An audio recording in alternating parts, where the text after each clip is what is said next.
Hello students, myself doctor Yashraj Pardeshi from academy of biology. आज के lecture में हम पढ़ेंगे about red algae and life cycle of अलगी।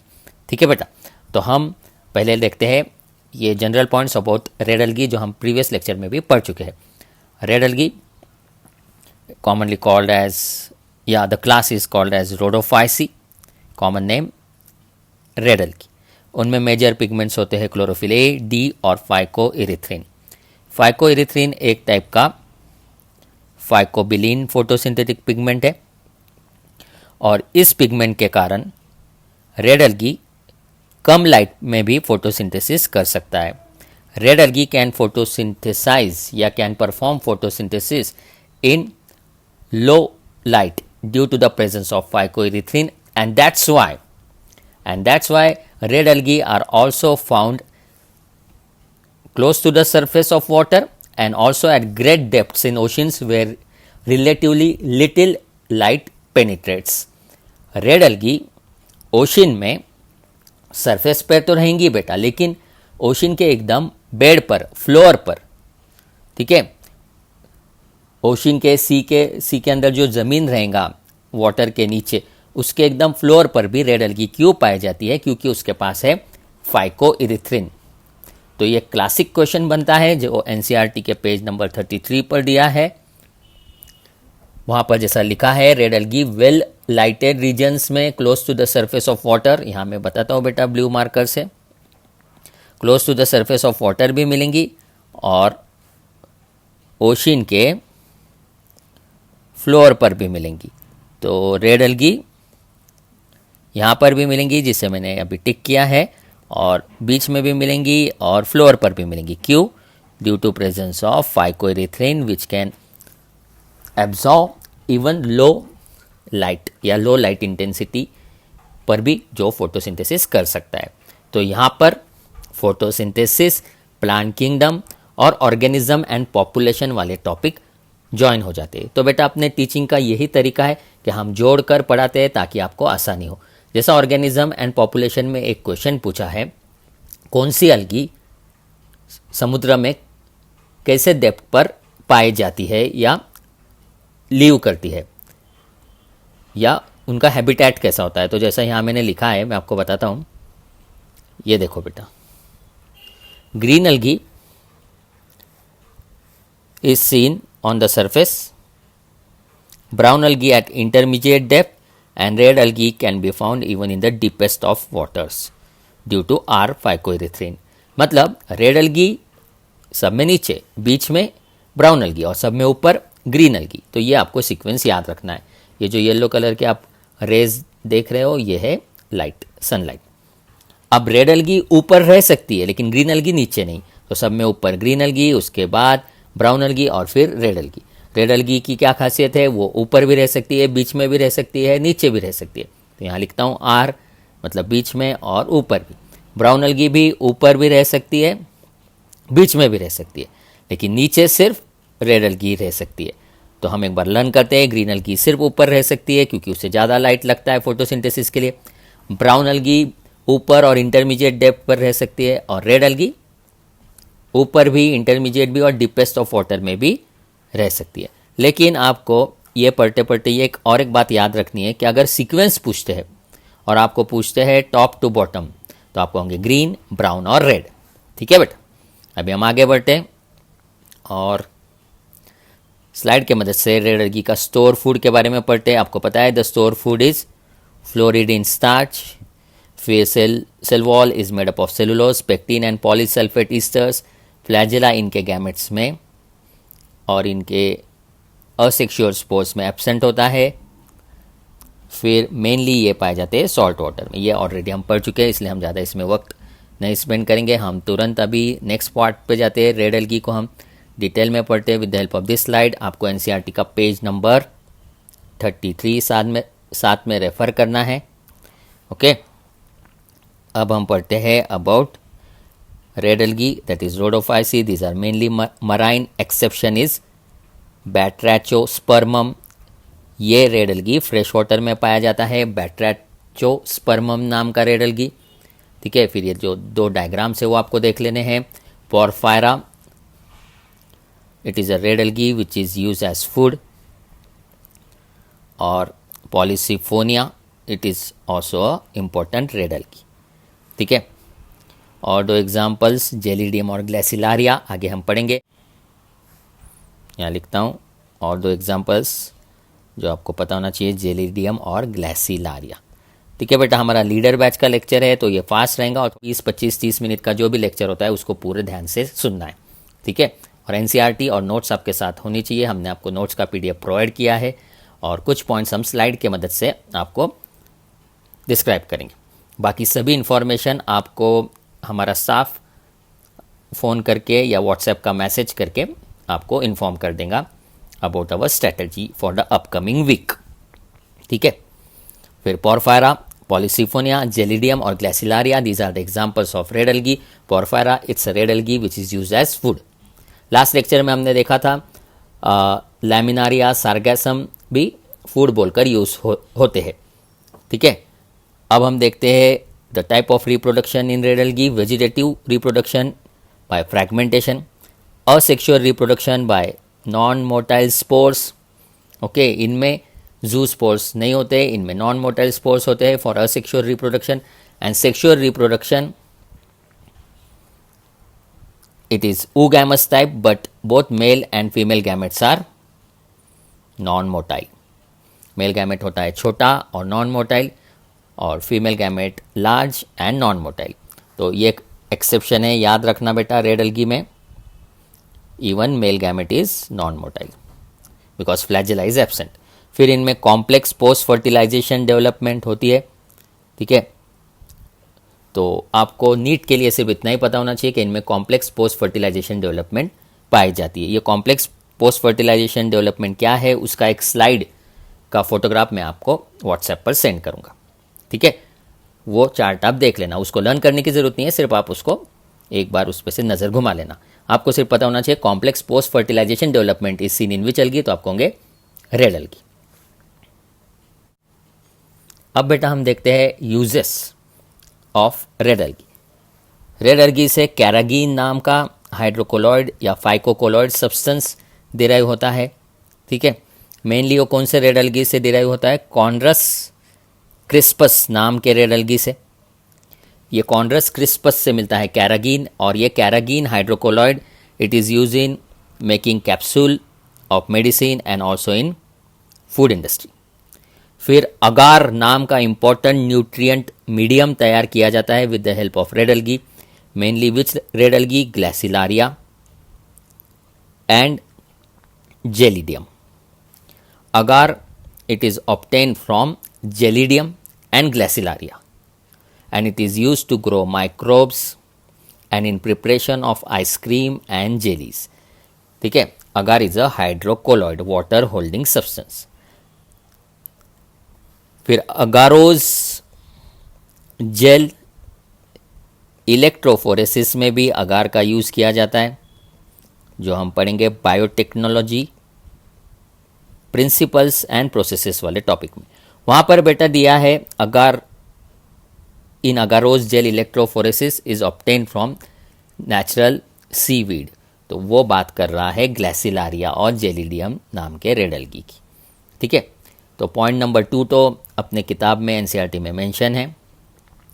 Point number 1 कॉन्ड्रस क्रिस्पस ये नाम मेंशन नहीं है, तो वहाँ आप लिख लेना पेज नंबर 32 पर, जहाँ पर दिया है ना बेटा कैरागीन, वहाँ एरो करके लिख लेना कॉन्ड्रस क्रिस्पस और it is use for making capsule of medicine and in food industry. फटाफट हम आगे बढ़ते हैं. कॉमनली वेरियस एल्गी के बारे में अब पढ़ते हैं हम. तीनों एल्गी हमने कंप्लीट कर दिया है, ग्रीन, ब्राउन और रेड. ठीक है, अब हम कॉमनली कुछ पॉइंट उनके बारे में देखते हैं. At least half of total carbon dioxide fixation on earth is carried out by algae through photosynthesis. They increase the level of dissolve oxygen in their immediate environment. फिर आपको पता है क्या एल्गी, ज़्यादा एल्गी भी अगर ग्रो होती है समुद्र में तो it is hazardous for other aquatic life. और आपने सुना होगा एनवायरमेंटल इश्यूज़ वाले टॉपिक में algae is responsible for eutrophication, ये हम पढ़ेंगे एनवायरमेंटल इशू में. तो अपना ऐसा सिक्वेंशियल टीचिंग होता है बेटा, हम जोड़कर सभी टॉपिक्स को रिवाइज करवाते हैं. करंट टॉपिक के साथ भी रिलेटेड टॉपिक्स को हम रिवाइज करवाते हैं। तो आप क्या याद रखोगे, algae is use algae causes eutrophication and it is dangerous for aquatic life. तो ज़्यादा भी प्रमाण में अगर अलगी का ग्रोथ हो तो वो वाटर बाकी एक्वेटिक एनिमल्स के लिए, एक्वेटिक ऑर्गेनिजम्स के लिए, उनके लाइफ के लिए अच्छा नहीं होता है। ठीक है, फिर हमने देख लिया ग्रीन, ब्राउन और रेड अलगी के बारे में। सरफेस पर ग्रीन, इंटरमीडिएट पर ब्राउन और डीपेस्ट रेड। कुछ क्लोरोफिल के मैंने फॉर्मूला यहाँ दिए है बेटा, आपको मैं 1 मिनट देता हूँ, आप इसको फटाफट नोट डाउन कर लेना। क्लोरोफिल ए जो यूनिवर्सल फोटोसिंथेटिक पिगमेंट है C55 H72 O5 N4 Mg। Chlorophyll B C55 S70 O6 N4 Mg। Chlorophyll A और बी रहते हैं ग्रीन अलगी में। फिर क्लोरोफिल सी जो ज़्यादा पाया जाता है ब्राउन अलगी में, उसका फॉर्मूला नहीं पूछेंगे, लेकिन अगर पूछते हैं तो आपको एक आइडिया होना चाहिए, इसलिए मैंने यहाँ मेंशन किया है, आप लिख सकते हो। क्लोरोफिल डी जो रेड अलगी में होता है, उसका भी आप फॉर्मूला नोट डाउन कर सकते हो बेटा। और फ्यूकोज़ैंथिन का भी आप फॉर्मूला नोट डाउन कर लेना। देखना फ्यूकोज़ैंथिन में नाइट्रोजन और मैग्नीशियम नहीं है। ठीक है, यही स्पीड से हमें काम करना है बेटा, क्योंकि अभी अक्टूबर मंथ स्टार्ट हो गया है। ओके, और हमें एक प्रॉपर स्पीड से आपका सिलेबस कंप्लीट करना है। अभी इनिशियल प्लांट किंगडम वाले लेक्चर्स थोड़े छोटे रहेंगे कि इनिशियल फेज़ है, बाद में लेक्चर का ड्यूरेशन भी बढ़ेगा थोड़ा और कंटेंट भी बढ़ेगा बेटा।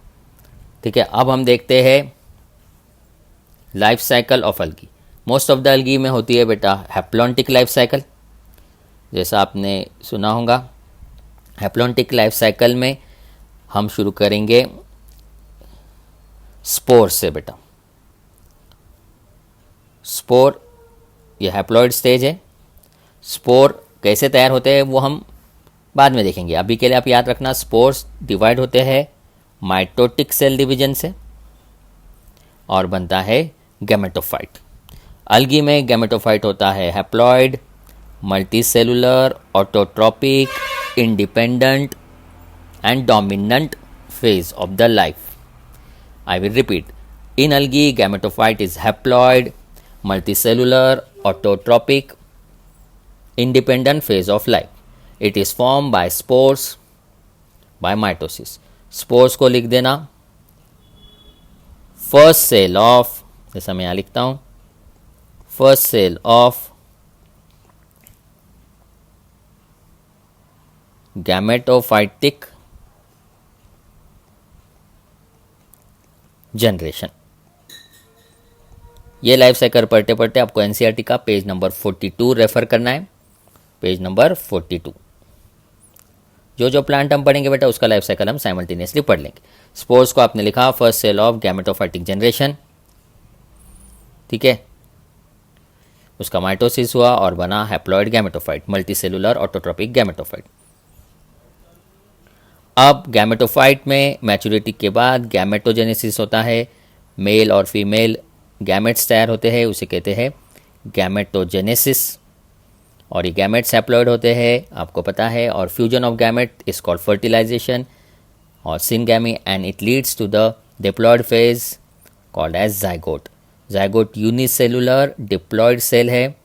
It is the unicellular diploid cell form due to syngamy. और जाइगोट को आप लिखोगे first cell of sporophytic generation. क्या लिखोगे जाइगोट को? First cell of sporophytic generation. अब आपने यहां देखा होगा जाइगोट का तुरंत मियोसिस हो जा रहा है, मायोसिस हो जा रहा है और एक जाइगोट से बनेंगे 4 हैप्लॉइड स्पोर्स। तो meiosis in zygote results in formation of 4 haploid spores. Then spores again germinate, they divide by mitosis to form gametophyte. Gametophyte में gametogenesis to form gametes, gametes fuse to form the new zygote और ऐसा life cycle चलता है। आपने देखा होगा यहाँ पर जाइगोट का माइटोसिस होकर स्पोरोफाइट नहीं बन रहा है, जैसा ब्रायोफाइट में, टेरिडोफाइट में, जिम्नोस्पर्म्स और एंजियोस्पर्म्स में बनता है। ज़्यादातर एलर्जी में जाइगोट में ही मियोसिस हो जाता है और sporophytic generation is represented by one cell zygote, जैसा एनसीईआरटी के पेज नंबर 42 के सेकंड पैराग्राफ में लिखा है। Sporophytic generation is represented only by one cell zygote. तो बेटा जाइगोट का और माइटोसिस नहीं हो रहा है, जाइगोट में तुरंत मियोसिस हो जा रहा है और बन रहे हैं स्पोर्स। तो आप देख सकते हो जो ब्लू कलर से यहाँ पर मार्क है, जिसे मैं स्टार करता हूँ ब्लू कलर के मार्कर से, यह है zygote diploid phase, sporophytic generation को जो रिप्रेजेंट करता है। और बाकी जिसको मैं ग्रीन से मार्क करूँगा, ये जो वाइट से दिया है ना बेटा, स्पोर्स, गैमेटोफाइट, गैमेट्स, ये सब है गैमेटोफाइटिक जनरेशन। ठीक है, तो आप देख सकते हो अलगी में, जैसा मैं क्लास में कहता हूँ, अलगी में, मोस्ट ऑफ द अलगी में गैमेटोफाइटिक स्टेज बड़ा और स्पोरोफाइटिक स्टेज छोटा, जाइगोट। और zygote dependent on gametophyte for the nutrition. ऐसे लाइफ साइकिल को हम कहेंगे हैप्लॉन्टिक लाइफ साइकिल, जिसमें gametophytic phase diploid, dominant, free living, photosynthetic and sporophytic phase is represented by one cell zygote, and zygote is nutritionally dependent. Z, that is zygote, which represents S, that is sporophytic phase, it is nutritionally dependent. ये arrow में बताता हूँ towards gametophyte, because Z dependent है gametophyte पे for its food. This type of life cycle in which gametophyte is dominant, haploid, independent, sporophyte is represented by one cell zygote which is diploid and dependent. किस पर dependent है zygote? Gametophyte पर. This type of life cycle is called haplontic life cycle. तो ये life cycle आपको इस slide के मदद से ड्रॉ करनी है बेटा आपके नोटबुक में। कुछ भी आपको बेसिक से बेसिक डाउट आता है तो प्लीज़ हमें व्हाट्सएप करके आप पूछ सकते हो, और डिटेल डाउट आता है तो आप एक प्रॉपर समय लेकर हमसे फ़ोन पर भी बात कर सकते हो बेटा। ठीक है, so this was about the life cycle of algae. कुछ अलगी, जैसा मैं यहाँ लिखता हूँ ऊपर, कुछ अलगी में एक्सेप्शंस होता है, जैसा फ्यूकस नाम की जो ब्राउन अलगी होती है उसमें हैप्लॉन्टिक लाइफ साइकिल नहीं होता है, उसमें होता है डिप्लॉन्टिक। जब हम जिम्नोस्पर्म की लाइफ साइकिल पढ़ेंगे, जब देखेंगे डिप्लॉन्टिक लाइफ साइकिल, फ्यूकस में डिप्लॉन्टिक लाइफ साइकिल होती है जिम्नोस्पर्म्स एंजियोस्पर्म्स के जैसी। एक्टोकार्पस नाम की ब्राउन अलगी में और पॉलीसिफोनिया नाम की रेड अलगी और केल्प्स नाम की ब्राउन अलगी, इन तीनों में भी एक्सेप्शन है। इनमें ब्रायोफाइट्स जैसी हैप्लो डिप्लॉन्टिक लाइफ साइकिल देखी जाती है। तो ये एक्सेप्शंस आपको एनसीईआरटी के पेज नंबर 43 पर मिलेंगे। फ्यूकस अलगी होने के बावजूद उसमें हैप्लॉन्टिक नहीं, डिप्लॉन्टिक लाइफ साइकिल देखी जाती है, जो हम आगे पढ़ेंगे। और एक्टोकार्पस, पॉलीसिफोनिया और केल्प्स में हैप्लो डिप्लॉन्टिक लाइफ साइकिल देखी जाती है, जो हम ब्रायोफाइट्स पढ़ते वक्त पढ़ेंगे। तो 3 लाइफ साइकिल हमें पढ़नी है, हैप्लॉन्टिक, डिप्लॉन्टिक और हैप्लो डिप्लॉन्टिक। उसमें से एक हमने कंप्लीट कर ली, हैप्लॉन्टिक लाइफ साइकिल, जो मोस्ट ऑफ द अलगीज में देखी जाती है। ये नीट 17, नीट 18 दोनों साल इस पर क्वेश्चन आया था, लाइफ साइकिल ऑफ अलगी पर।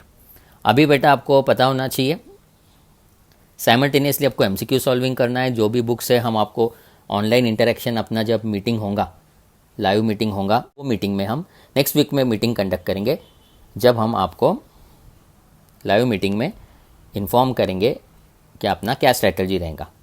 ठीक है, एमसीक्यू आपको कौन सी बुक रेफ़र करना है वगैरह। अभी आप लेक्चर्स देखो, एनसीईआरटी पढ़ो। ठीक है, कोई आपके वीक टॉपिक्स होंगे तो उसको भी पढ़ना स्टार्ट कर दो, क्योंकि आप लीडर बैच के, रिपीटर बैच के स्टूडेंट हो, आपने पिछले साल भी पढ़ाई किया है। ठीक है, तो लूज़ मत, छोड़ो कुछ भी पॉइंट्स। फिजिक्स, केमिस्ट्री, बायो तीनों एकदम फुल एफर्ट से उस पर वर्क शुरू कर दो। फिर और एक इम्पॉर्टेंट बात मैं आपसे कहना चाहता था अलगी के बारे में, आपको एग्जाम्पल्स अच्छे से लर्न करना है, बार बार उन्हें रिवाइज करना है, ठीक है। और दूसरा इम्पॉर्टेंट चीज़ ये कि जो आउट ऑफ एनसीईआरटी पॉइंट है उसको आपको बहुत डिटेल में भी नहीं जाना है लेकिन इग्नोर भी नहीं करना है, ठीक है। उस हिसाब से आपको उसकी टेक्निक स्ट्रैटेजी बना के रखनी है, ठीक है बेटा। बाकी नोट्स के पेज नंबर 2 पर जो एक्स्ट्रा पॉइंट्स या ये दिए वो हमने कवर कर लिया ऑलरेडी, ठीक है। तो यहाँ पर हम अलगी वाला पार्ट कंप्लीट करते हैं। नेक्स्ट लेक्चर में हम पढ़ेंगे अबाउट ब्रायोफाइट्स। ब्रायोफाइट्स के आपको एग्जांपल्स लर्न करके रखने हैं नेक्स्ट लेक्चर के पहले। आपको ज़्यादातर स्टूडेंट्स को तो लर्न ही होंगे हो, फिर भी जिसको लर्न नहीं है try to revise the examples of bryophytes and read one time about bryophytes, page number 34, 35 and 36 from NCERT. और जितना अलगी वाला पार्ट आज हमने कवर किया वो भी आपको एनसीईआरटी से रिवाइज करना है, ठीक है बेटा। So this was about today's lecture. Thank you students.